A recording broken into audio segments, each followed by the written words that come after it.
இன்ஸ்டாகிராமில் எனக்கு ஃபாலோவர்ஸ் அதிகமாக இருக்குது, யூடியூப்பில் சப்ஸ்கிரைபர் அதிகமாக இருக்குது, நான் பிஸ்னஸில் சக்ஸஸ் அடைஞ்சிடுவேன்னு கேட்டேன்னா அது ஒரு பிக்கஸ்ட் மிஸ்டேக் நான் சொல்லுவேன். ஏன்னா ஃபாலோவர்ஸ் அதிகமாக இருந்தால் தான் பிஸ்னஸ் சக்ஸஸ் கிடைக்கும் அப்படிங்கிற அர்த்தம் கிடையாது.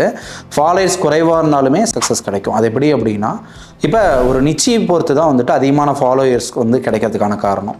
இப்போ ஃபன் கண்டென்ட்டாக இருக்குது, அதே நேரத்தில் ஒரு ஜாலியான ஒரு காமெடி கண்டென்ட்டாக இருக்குது அப்படின்னா கண்டிப்பாக ஃபாலோவர்ஸ் சப்ஸ்கிரைபர்லாம் அதிகமாக கிடைப்பாங்க. அதே நேரத்தில் ஒரு எஜுகேட்டட் கண்டென்ட், மற்றவங்க எஜுகேட் பண்ணக்கூடிய ஒரு குவாலிட்டியான கண்டென்ட்டாக இருக்குது அப்படின்னா கண்டிப்பாக வந்து வியூஸ் சரி ஃபாலோவர்ஸ் கேடி குறைவாக இருக்கலாம். ஆனால் அந்த 1000 10,000 பார்த்தோம் அப்படின்னா உங்களுக்கு ரிலவெண்ட்டான பீப்புள்.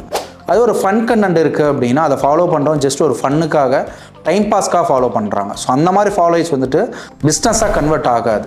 இப்போ எக்ஸாம்பிளுக்கு ஒரு டிஜிட்டல் மார்க்கெட்டிங்கான ஒரு எஜுகேஷனல் கண்டென்ட் நான் கொடுக்குறேன் அப்படின்னா என்ன நிறைய பேர் ஃபாலோ பண்ணுறாங்க அப்படின்னா எல்லோரும் எஜுகேட் ஆகணும், டிஜிட்டல் மார்க்கெட்டிங் கற்றுக்கணும்னு நினைக்கிறாங்க. அப்போ நான் ஒரு கோர்ஸாக கொடுக்கும்போது பார்த்தோம் அப்படின்னா அது வந்து ரெவென்யூவாக கன்வெர்ட் ஆகும். அப்போ எல்லாருமே வந்துட்டு ஃபாலோவர்ஸை நோக்கி பாப்புலாரிட்டி நோக்கி ஓடிட்டு இருக்காங்க. ஸோ அத்தாரிட்டி வந்து பில்ட் பண்ணுறதுல ஒரு சிஸ்டமை கிரியேட் பண்ண தவறிடும். ஸோ அத்தாரிட்டி பில்ட் பண்ணோம் அப்படின்னா குவாலிட்டியான கண்டென்ட் வந்துட்டு அவங்க சேவ் பண்ணுறதுக்கும் ஷேர் பண்ணுறதுக்கும் வந்துட்டு கிரியேட் பண்ணுங்கள்.